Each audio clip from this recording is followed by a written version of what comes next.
Revelation 13 and 14. Revelation chapter 13. Rise of the Antichrist.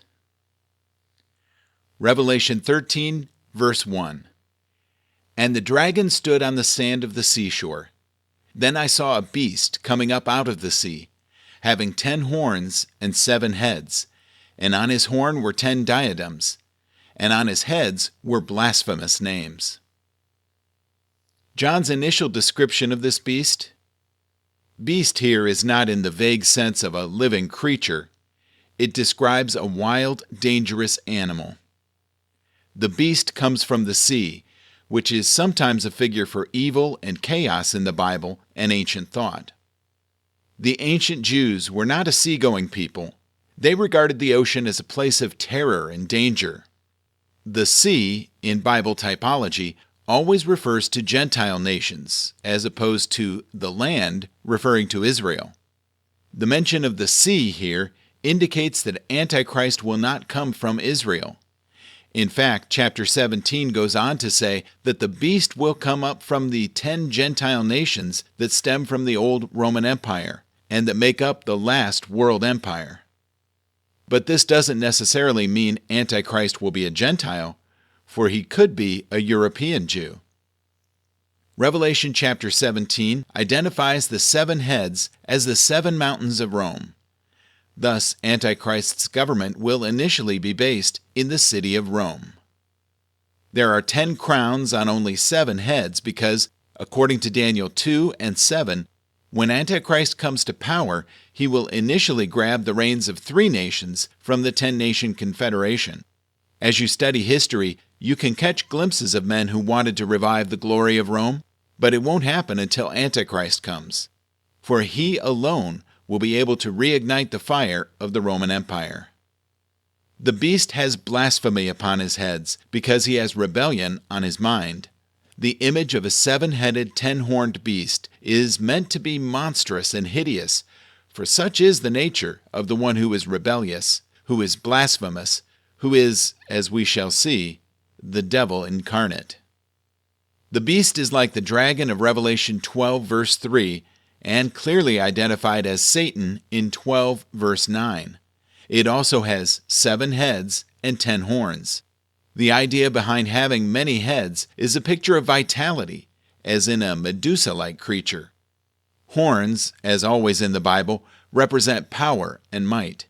The heads of the beast all advertise blasphemy against God. Revelation 13, verse 2. And the beast which I saw was like a leopard, and his feet were like those of a bear, and his mouth like the mouth of a lion.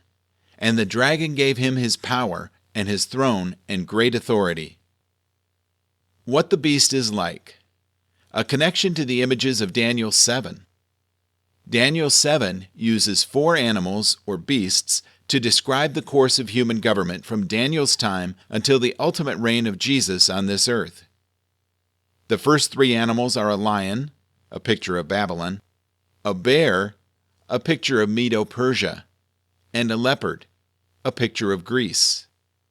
The 4th animal is a dreadful, indescribable beast, which shares the most terrifying characteristics of the previous beasts, yet represents the final world empire under the leadership of a satanic dictator. Daniel 7, verses 7 and 8. The 4 successive empires that would rule during the time Israel was a nation are described as a glorious statue in Daniel chapter 2. Such is man's perspective. God's perspective, however, is seen in Daniel 7 through a series of monstrous beasts. The same beasts described here, although in reverse order. The leopard, symbolizing Alexander the Great's ability to pounce. The bear, symbolizing the Medes and the Persians. The lion, symbolizing Babylon. Why is the order inversed in Daniel? Because Daniel is looking ahead, while John is looking back. John presents this beast as the extension of the 4th beast of Daniel 7. Wanting us to see that his empire will have the characteristics of the great empires of the past. This final world empire will have the cat-like vigilance of a leopard, the slow and crushing power of a bear, and the authority and ferociousness of a lion.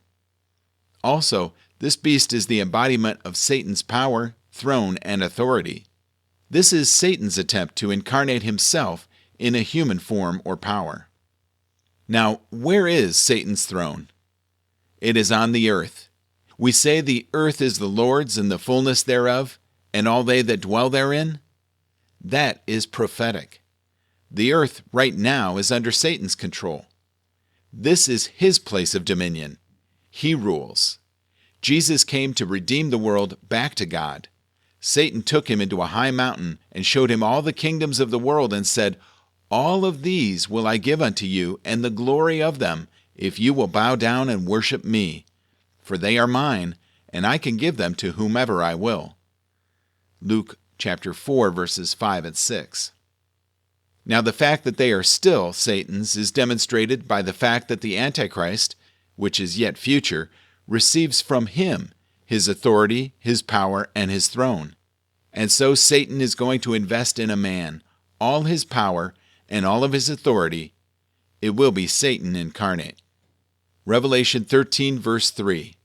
I saw one of his heads as if it had been slain, and his fatal wound was healed. And the whole earth was amazed and followed after this beast. The beast and his wound. As if it had been mortally wounded. Well, this wound is not superficial. Is it from God's sword of judgment? The recovery gives glory to the beast. Here is genuine Antichrist, a satanic counterpart or imitation of Jesus Christ, who rises again from a death wound. At this point in the tribulation, the Antichrist is mortally wounded. In Zechariah 11, verse 17, we read that there will be an assassination attempt on the Antichrist, which will evidently cause his right eye to be blinded and his right arm to be paralyzed. Because the Greek text can either be rendered wounded to death or wounded to the appearance of death, there are those who believe Antichrist will only appear to be dead as a result of this wound. My opinion, however, is that he truly will die and descend to hell. Yet the very fact that he survives this assassination attempt causes the world to marvel, and it brings him immediately into a prominent position in the minds of many people, because it is by a miracle that this man survives. Revelation 13, verse 4. They worshiped the dragon because he gave his authority to the beast, and they worshiped the beast, saying, "Who is like the beast, and who is able to wage war with him?" The authority and popularity of the beast. They worship the beast and the dragon behind the beast because of the beast's might. Worship of the devil and the devil's agent is justified purely on the ground of brute force. As people worship the beast and bow down before his government, it may be that they do not know they are bowing down to Satan himself, but it is worship of Satan nonetheless. But don't expect outward ugliness and horror, for Satan himself transforms himself into an angel of light. Therefore it is no great thing if his ministers also transform themselves into ministers of righteousness, whose end will be according to their works, as we read in 2 Corinthians 11, verses 14 and 15. The beast will look like the winner. Jesus and his people will appear to be complete losers for a short time. He will have tremendous power, tremendous authority. He will subdue 3, probably of the most powerful kingdoms, to take over the rule. He will put to death the 2 witnesses who, up to this point, have been invincible.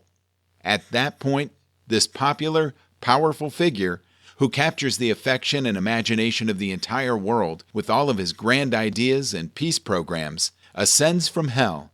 He truly is the incarnation of Satan. Just as Jesus Christ comes from heaven and is God, it would seem that Antichrist will truly be the incarnation of the dragon, of Satan.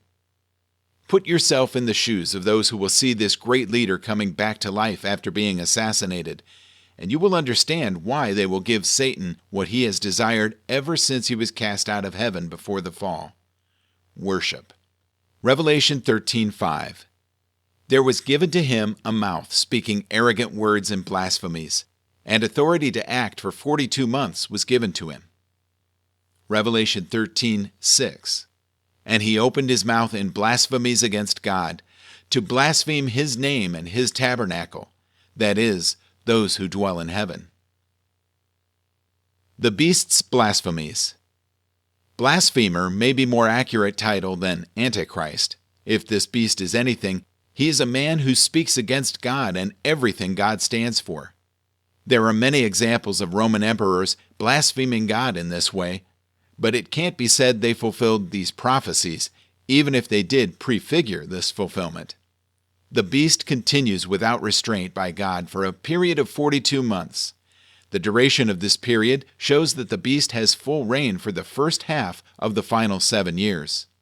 The presence of the time period shows that he is on a leash, regulated by God.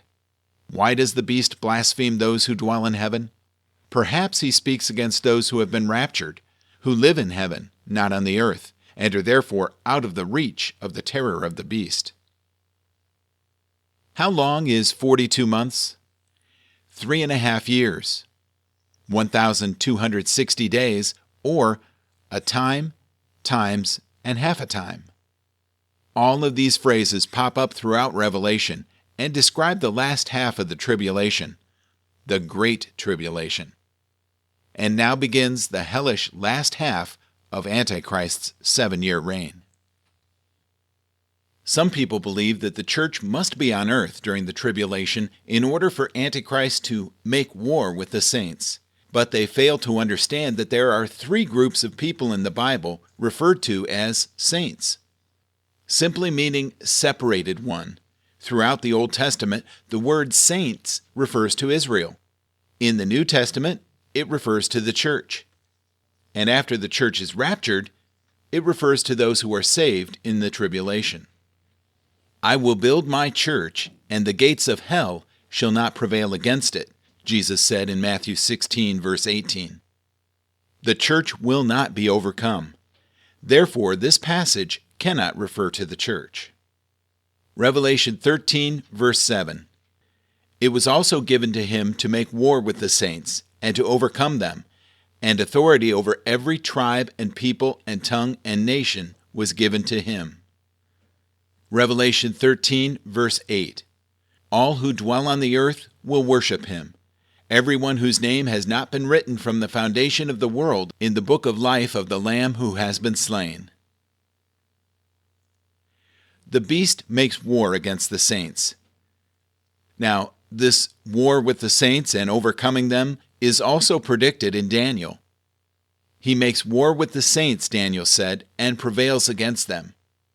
These saints could not be the church of Jesus Christ.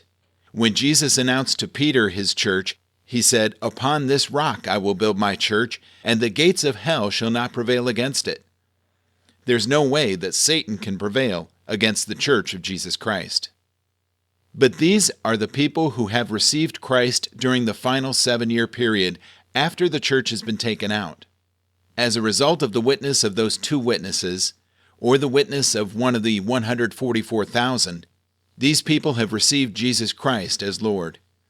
They have acknowledged Jesus as their Lord, but he will make war against them and prevail against them. He, the Antichrist, has power to put to death, and he will put to death those who believe in Jesus Christ. But being martyred is preferable to submitting to his authority or worshiping him, because we will find out in the next chapter that if anybody worships him, they lose any chance of salvation forever. Dwell, meaning to be at home with, and earth referring to the world system, those who are comfortable with the worldly scene will end up worshiping Antichrist.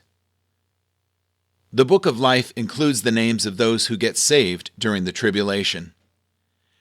The book of life belongs to the Lamb slain from the foundation of the world, or from before the foundation of the world, as the newer translations render this verse. Too many people have far too small a view of what Christ did in dying for the sin of humanity, including me. Revelation 13, verse 9. If anyone has an ear, let him hear. Revelation 13, verse 10. If anyone is destined for captivity, to captivity he goes. If anyone kills with the sword he must be killed. Here is the perseverance and the faith of the saints. A warning to all. Now the Antichrist is making war against the saints, taking them captive, destroying them. But they that live by the sword will die by the sword.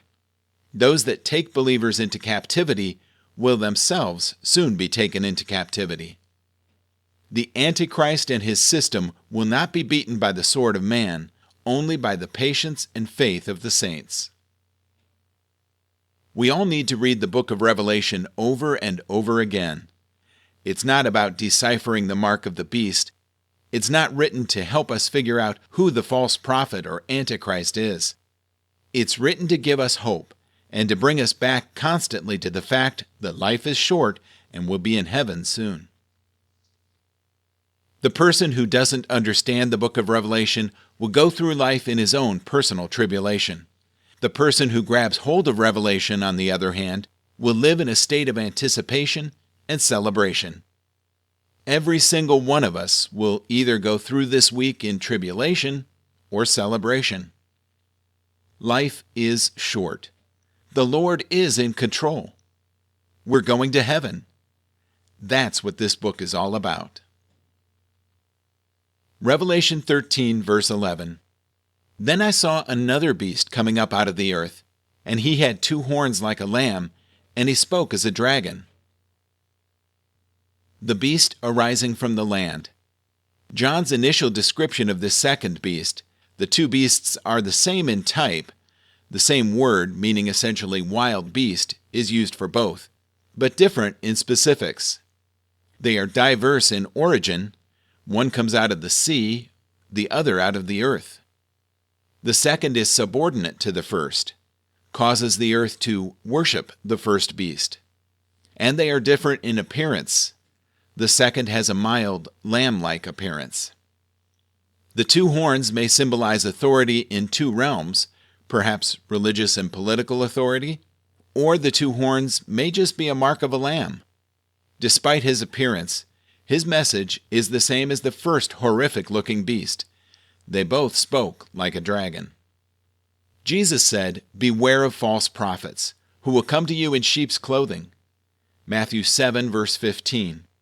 The one thing about false prophets is that they never look like a false prophet. Satan never looks like the characters of Satan. He does not have horns, a forked tail, and a pitchfork in his hand, and he doesn't wear red leotards.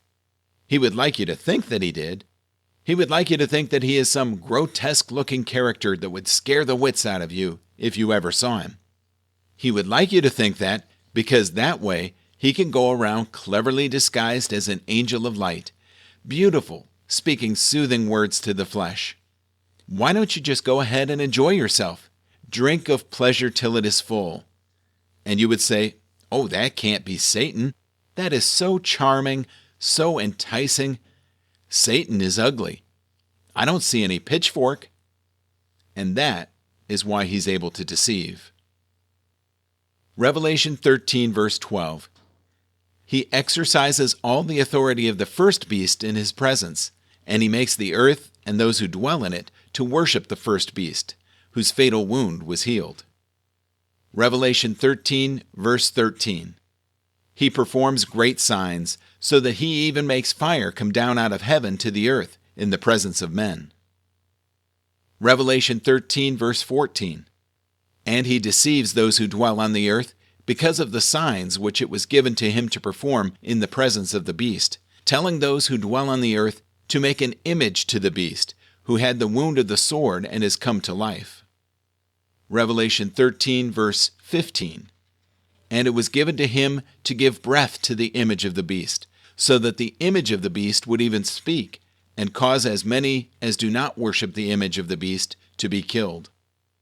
The second beast's job description? He is essentially a satanic prophet who leads the world to worship the beast and the dragon. He has the signs and wonders to back up his false teaching, just as Jesus warned in Mark 13:22 and Paul in 2 Thessalonians 2:9. He uses a deceptive animated image to be the focus point of the worship of the beast. Now again, in 2 Thessalonians, you have parallel type passages in chapter 2 as the Antichrist is described.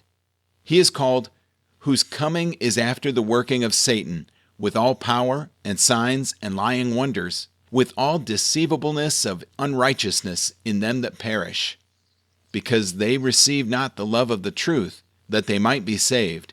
And for this cause," 2 Thessalonians 2:9. What cause?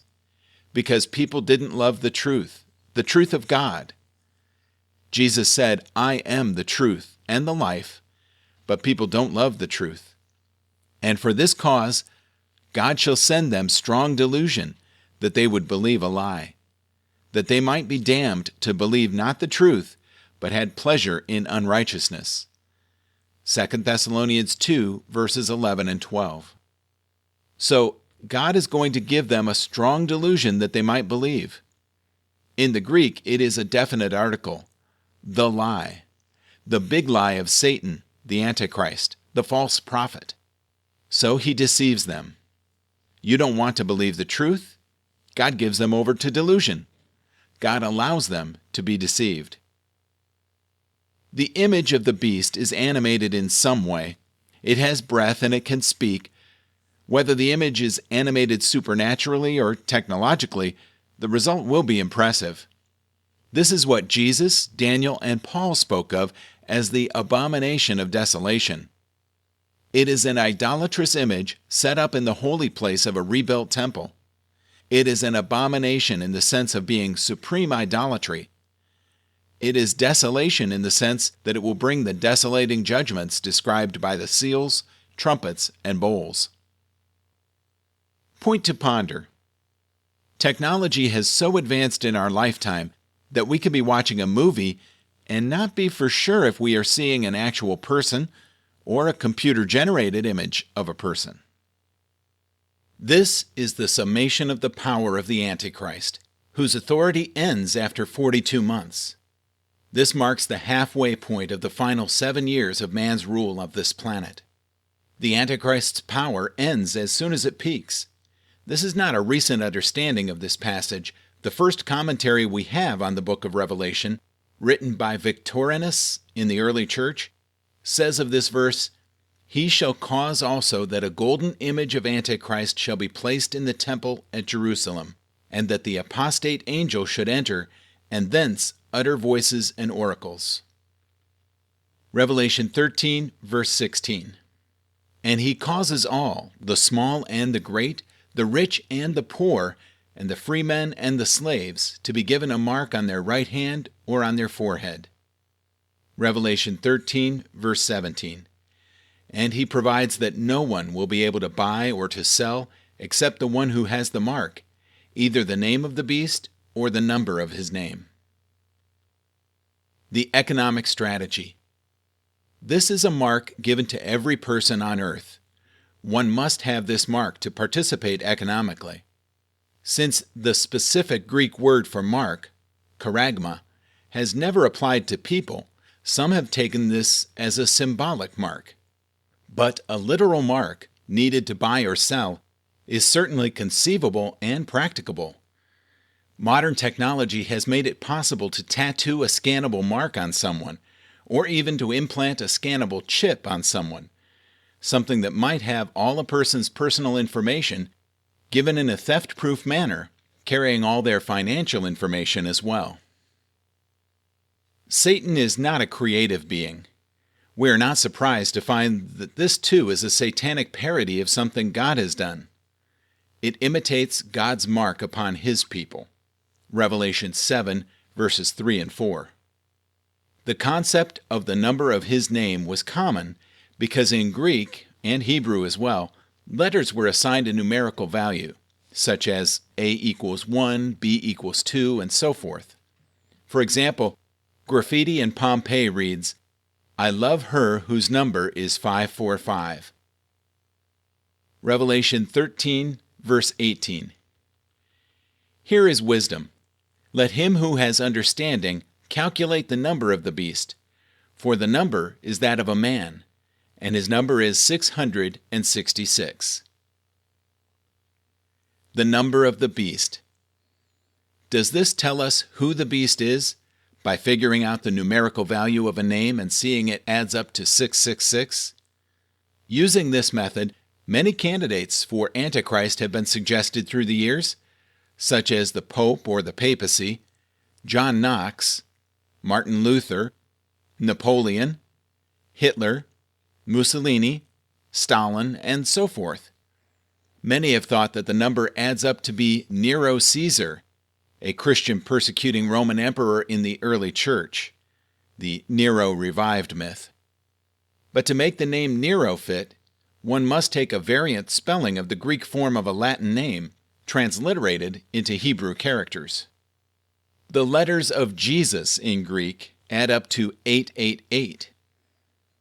666 may be a satanic counterpart to the name of Jesus, or 666 may be God's evaluation of such a satanic counterpart. As compared to the number 888, the number 666 may signify an unholy trinity, a human, demonic imitation of God. Inherently falling short of the perfect and true, 7 is the number of completion and totality. Or the number 666 may hearken back to Solomon's wages. 1 Kings 10 verse 14 says that Solomon received yearly 666 talents of gold. Perhaps this suggests that the Antichrist, like Solomon, is a good man who was corrupted.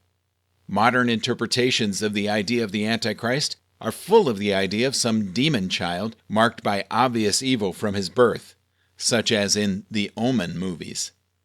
But the Antichrist may be someone whose evil is only seen after his rise to power. Christians need not fear the number 666 in a superstitious way, but it is interesting to see the way the world has an attachment to this number, even with things like 666 brand cough syrup. The two beasts are a satanic imitation. We are presented with a false Christ and a false John the Baptist to promote the false Christ. Satan can't create, but he can effectively deceive with imitation. Imitations have ever formed the gravest perils in the history of the church and the world, and the devil's final attempt to gain the government of the race will thus be an appalling attempt to imitate. Imitations work precisely because they are familiar. If they were so obviously different, it would be easy to tell the difference. We must be aware and be familiar with the genuine. Instead of obsessing with fear and interest about the imitation, the Antichrist, how much more appropriate is it for Christians to be interested in the genuine, Jesus Christ? Revelation chapter 14. Winepress of the wrath of God. Revelation 14, verse 1. Then I looked, and behold, the Lamb was standing on Mount Zion, and with him 144,000, having his name and the name of his Father written on their foreheads. The fate of the 144,000. Chapter 14 answers two important questions raised by chapter 13. The beast of chapter 13 was terrifying and awesome. He even can make war against the saints and overcome them. Is he completely victorious over all God's people? The second question has to do with this satanic dictator himself. What happens to the beast and his followers? Not 143,999. None are missing. I have lost none. They have come through the tribulation miraculously, just like the 3 Hebrews in Daniel chapter 3. By the way, where was Daniel? Who preserves even us today? Jesus Christ. Not methods or programs. The person.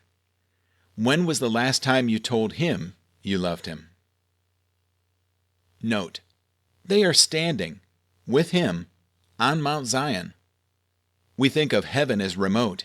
It seems more likely that this is another dimension of present existence, not necessarily removed from ours. Revelation 14, verse 2. And I heard a voice from heaven, like the sound of many waters, and like the sound of loud thunder. And the voice which I heard was like the sound of harpists playing on their harps. Revelation 14, verse 3. And they sang a new song before the throne, and before the 4 living creatures, and the elders. And no one could learn the song except the 144,000 who had been purchased from the earth. The Lamb and the 144,000 on Mount Zion. The 144,000 certainly haven't been defeated by the beast. Here they are triumphant, worshiping and standing firm with Jesus. Why are they gathered on Mount Zion? Zion is the place where the Messiah gathers his redeemed and reigns over the earth. Some commentators see this as the heavenly Zion spoken of in Galatians 4:26, and the 144,000 as victims of the beast. But why? What does that prove? The 144,000 are like the Hebrews who survived the fiery furnace in Daniel chapter 3, verses 19 through 25. They are evidence of God's ability to preserve his people. The followers of Satan and the beast may have a mark on their hand or forehead, but this is just a copy of the idea behind the identifying mark on the foreheads of each one of the 144,000. They belong to the Father. The voice, like the voice of many waters, and like the voice of loud thunder, is the voice of God. Perhaps this is God proclaiming his approval of these 144,000 faithful servants in the spirit of Matthew 25, verse 21. Well done, good and faithful servant. We are told that the elders of Revelation 5:8 have harps. Perhaps this is where their music is heard, to accompany the worshipful singing of the 144,000 as they sing a new song unique to them. It is strange to consider that the 144,000 seem to have their feet planted firmly on Mount Zion, yet their praise ushers them into the very presence of God. In our praise and worship, we really can transport ourselves and be heard in heavenly places. Only the redeemed can truly sing praises to him. Do you? We are not in this group, but we also have been redeemed out of the earth and this world system. Point to ponder. Why could no one else sing the song of the 144,000? Because they alone went through testing and tribulation, yet maintained their integrity. Thus they alone could sing of what they were able to observe the Father do on their behalf in the time of tribulation. Every one of us goes through times of tribulation. God's intention is that they might produce in us, as it were, a new song, a symphony. Revelation 14, verse 4. These are the ones who have not been defiled with women, for they have kept themselves chaste. These are the ones who follow the Lamb wherever he goes. These have been purchased from among men as firstfruits to God and to the Lamb. Revelation 14, verse 5. And no lie was found in their mouth. They are blameless. The description of the 144,000. Many take the virginity of the 144,000 as being symbolic of general purity, as in 2 Corinthians 11:2. But Paul recommended celibacy in distressing times, and Jesus spoke of woes upon those with children and families in that day. It isn't hard to see that God would specifically call 144,000 to a literal celibacy for the kingdom's sake during this period. Does a virgin mean that all of the 144,000 are women? No. Parthenos can be applied to men as well as women. The 144,000 are the beginnings of a great harvest. They are firstfruits. They are the godly nucleus of Israel, which is the token of redemption of the nation. Because they are described as firstfruits, many have thought that they themselves will be instrumental in God's plan for bringing in a great harvest during the tribulation. Revelation 7 verse 9 describes an innumerable company saved out of the great tribulation, and these 144,000, described as firstfruits, may have been used to preach the gospel to those who were saved in this period. So these 144,000 are not the bride of Christ. The church is the bride of Christ, quite obviously in chapter 19. But these are virgins, which do follow the procession. They follow the Lamb, being the firstfruits unto God and unto the Lamb out of the great tribulation period. Clearly, they are believers in Jesus. Otherwise, they would not stand with the Lamb, follow the Lamb wherever he goes, and could not be without fault before the throne of God. This vast multitude, saved during the tribulation, will be saved in exactly the same manner as anyone today, by grace, through a personal faith in Jesus Christ unto salvation. Even though the rapture of the church ends God's dealings with the church as such on earth, it certainly does not change the way people come to salvation or become part of the larger family of God, which includes all the redeemed before and after the church. Revelation 14, verse 6. And I saw another angel flying in mid-heaven, having an eternal gospel to preach to those who live on the earth, and to every nation and tribe and tongue and people. Revelation 14, verse 7. And he said with a loud voice, Fear God, and give him glory, because the hour of his judgment has come. Worship him who made the heaven and the earth and sea and springs of water. An angel preaches the gospel. The angel preaches the gospel and also announces judgment. With the judgment of God so evident on the earth in these days, it's no wonder why the crowd of those saved during the Great Tribulation can't be numbered. The angel calls upon the people of the earth to fear God and give glory to him. They can give glory to God willingly now, or be compelled to give glory to him later. Here is the bitter irony of their lot. Though they damn themselves eternally by their refusal to face the truth, one day they will be forced to face it. Sooner or later, the glory they refuse to give the Creator willingly will be torn from them by the spectacle of his wrath. Verse 6 can be a valid fulfillment of Jesus' promise in Matthew 24:14, that the gospel would be preached to the entire world before his second coming. But this can never be a valid excuse for neglecting the urgency of missions.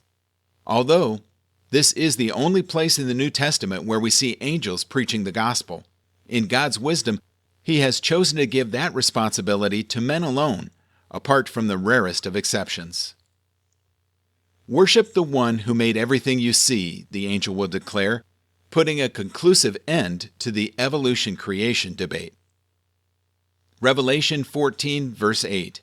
And another angel, a second one, followed, saying, Fallen, fallen is Babylon the Great, she who has made all the nations drink of the wine of the passion of her immorality. An angel announces Babylon's fall. More on Babylon will come in chapter 17. Now it is enough to see it as a representation of mankind in organized rebellion against God. Two Babylons are spoken of in Revelation: religious Babylon and commercial Babylon. The false religious system and the oppressive economic system. The second angel declares both are powerless.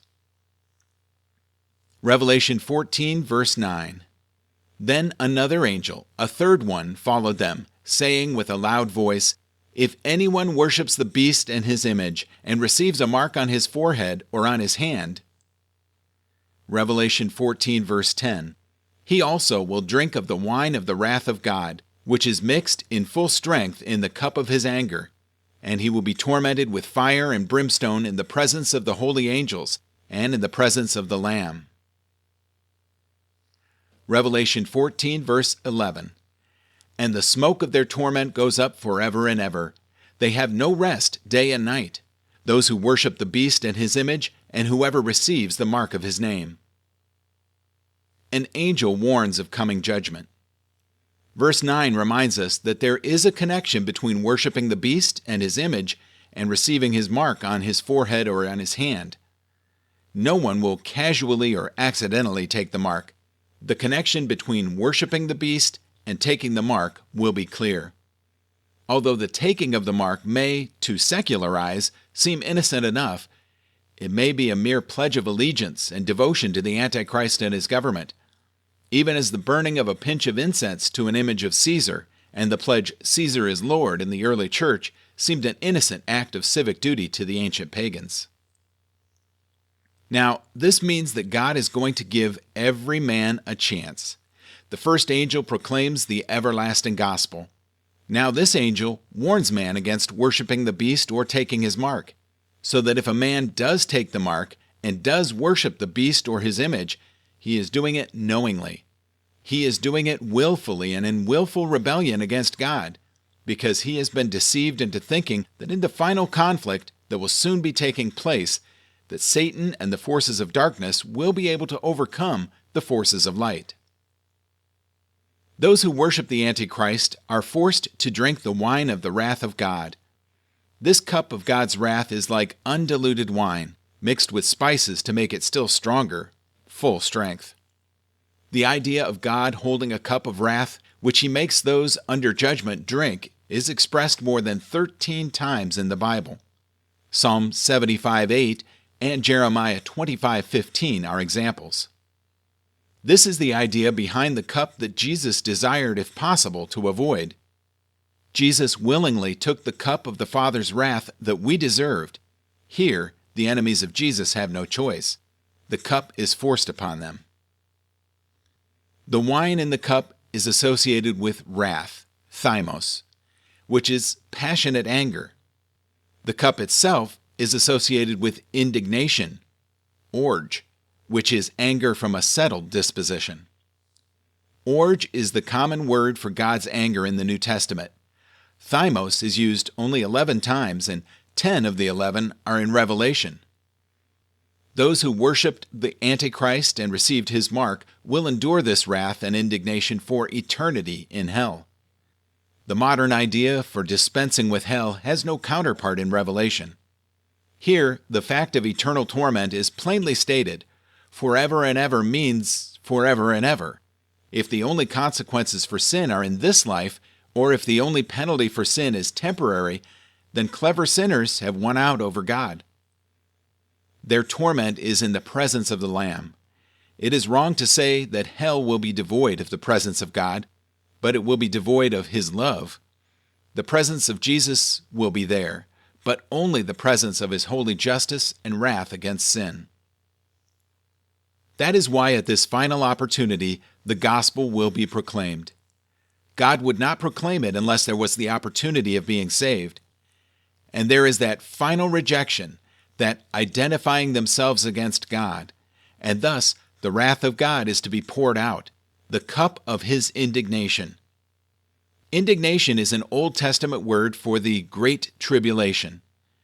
You find it used many times in the Old Testament in reference to the tribulation. Revelation 14, verse 12. Here is the perseverance of the saints who keep the commandments of God and their faith in Jesus. Revelation 14, verse 13. And I heard a voice from heaven saying, Write, blessed are the dead who die in the Lord from now on. Yes, says the Spirit, so that they may rest from their labors, for the deeds follow with them. The blessedness of the saints, even in the midst of the great tribulation. We can easily contrast the saints' rest with the wicked's continual torment. The rest comes to those who have been patient, enduring, and faithful to God and his word, the commandments of God and the faith of Jesus. Their works follow them. The patient endurance and work of these saints is remembered in heaven. Our work for the Lord goes with us into heaven, giving dignity and significance to all work. Clearly, God is trying to encourage his people to be steadfast in times of trial, focused on what blessed rest and rewards awaits them in eternity. Be patient is the word given to those who become Christians during the tribulation, to those who respond to the evangelism of the 144,000, the message of the angels, the powerful testimony of the 2 witnesses in Jerusalem. Be patient is also what we often need to do today. Let God do his work. Revelation 14, verse 14. Then I looked, and behold, a white cloud, and sitting on the cloud was one like a son of man, having a golden crown on his head, and a sharp sickle in his hand. Revelation 14, verse 15. And another angel came out of the temple, crying out with a loud voice to him who sat on the cloud, "Put in your sickle and reap, for the hour has come, because the harvest of the earth is ripe." Revelation 14, verse 16. Then he who sat on the cloud swung his sickle over the earth, and the earth was reaped. Time for Jesus to bring in the harvest. Many have difficulty identifying Jesus as the one doing the harvesting here. They have a hard time with Jesus responding to another angel who came out of the temple, but it is unlikely that anyone called the Son of Man and wearing a golden crown is anyone but Jesus. When we are told that the harvest of the earth is ripe, ripe has a bad connotation, to become dry or withered. The idea is of something that is overripe. According to this passage, it would seem that there comes a point in the tribulation when salvation is no longer possible. The 144,000 have been called to heaven. The angels have made their proclamation. And now there will be a separation between those who become Christians in the tribulation and those who don't. So too, in your own tribulation, you need to understand there comes a time when your own heart, even as a believer, can become hardened. The Bible speaks of a root of bitterness that can take hold in the soil of a man's soul. I've seen believers go through tribulation, and rather than allow the Lord's work of grace to take place in their hearts, they choose instead to become bitter and unforgiving. Don't let that happen. Don't be unforgiving. Don't be cynical. Don't be bitter. Don't play that game, because if you let bitterness and unforgiveness continue, there will come a point in your own tribulation when it will become an irreversible part of who you are. Revelation 14, verse 17. And another angel came out of the temple which is in heaven, and he also had a sharp sickle. Revelation 14, verse 8. Then another angel, the one who has power over fire, came out from the altar, and he called out with a loud voice to him who had the sharp sickle, saying, "Put in your sharp sickle and gather the clusters from the vine of the earth, because her grapes are ripe." Revelation 14, verse 9. So the angel swung his sickle to the earth, and gathered the clusters from the vine of the earth, and threw them into the great winepress of the wrath of God. Revelation 14, verse 20. And the winepress was trodden outside the city, and blood came out from the winepress up to the horses' bridles, for a distance of 200 miles. The winepress of God. This vivid picture of judgment was the inspiration for the battle hymn of the Republic. Mine eyes have seen the glory of the coming of the Lord. He is trampling out the vineyard where the grapes of wrath are stored. He hath loosed the fateful lightning of his terrible swift sword. His truth is marching on. The image of the second coming of Jesus as a harvest was also communicated in Matthew 13, verses 24 through 30 and 36 through 43. The parable of the wheat and the tares.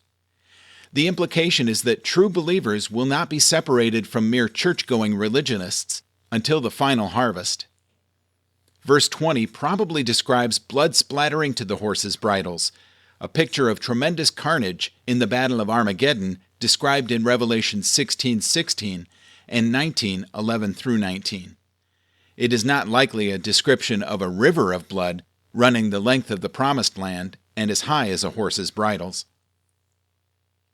Chapter 14 is the perfect answer to chapter 13, declaring who is really triumphant, powerful, and in control: God, His Messiah, and His people. Not Satan, his Messiah, the Antichrist, and his people. We tend to think of nuclear weapons. The 70,000 extinguished at Hiroshima pales before the 125,000 killed by firearms and bayonets at Iwo Jima earlier that same year. We also forget our own bloody Civil War, which was so vast and terrible that it consumed more American lives than World War I and II, Korea, and Vietnam all combined, all with merely bayonets, firearms, and cannonballs. I recently watched a couple of documentaries on the Civil War and World War II by filmmaker Ken Burns. They were both excellent. The images and first-hand accounts were extremely eye-opening and very sobering. The extent of killing and carnage by all sides was beyond any previous concepts that I had formed in my mind. I will forever look at war differently, but all these will pale in comparison to the battles and wars that will be fought during the tribulation. Psalm 45, verses 3 through 7 is also a prediction of this. It is strange that Israel in its present state does not believe its own scriptures. It is ironic that many Jews are atheists, a contradiction of terms. An agnostic Jew, one who knows what the God he doesn't believe in requires of him. Denying the God of the Old Testament and the relevance of the scriptures to their own destiny, this wine-pressing is a judgment of apostasy, which Jeremiah 30 called the time of Jacob's trouble. We need make no apology for this. Sin is an awful thing. Sin is in the world. You and I are sinners. Christ is the only remedy for us. This judgment will inevitably come upon Christ rejectors. Those who think that the church is going through the great tribulation, the day of God's wrath, understand neither the nature of the church nor the nature of the tribulation. They underestimate both. Before that morning dawns, the long night of the human race will grow darker, much darker. This chapter was just a prelude to the bowls that are coming in the next 2 chapters. The doctrine of endless punishment. Throughout the Bible, we see God's love and grace freely available to all who will accept. The entire Bible is a record of the extremes He has gone to in order to allow us to avoid the destiny of our fallen state. People respond, "No, God, I don't want to love you. I want to run things my own way." God has 3 alternatives when confronted with such human rebellion. 1. He can indulge it and allow it to go on forever. But in that case, all the cruelty, injustice, hatred, pain, and death that now prevail on the earth will go on forever too. God does not want that, and neither does man. 2. God can force man to obey and control the human race as if it were all robots. However, removing our free will would also take away our capacity to give our love to God freely. Love cannot be forced. 3. God's only real choice. He must withdraw Himself from those who refuse His love. He must let them have their own way forever. Since God is necessary for our existence, the decision to reject God is the decision to plunge ourselves into the most terrible sense of loneliness and isolation a human being can know, and to endure this eternally without any hope. Physical death is the separation of the soul from the body. Spiritual death is the separation of the soul from God Himself. Ultimately, it is we ourselves who choose whether God will judge us. It is we ourselves who decide either to accept or refuse His grace, love, and forgiveness. It is we ourselves who choose everlasting life or everlasting death.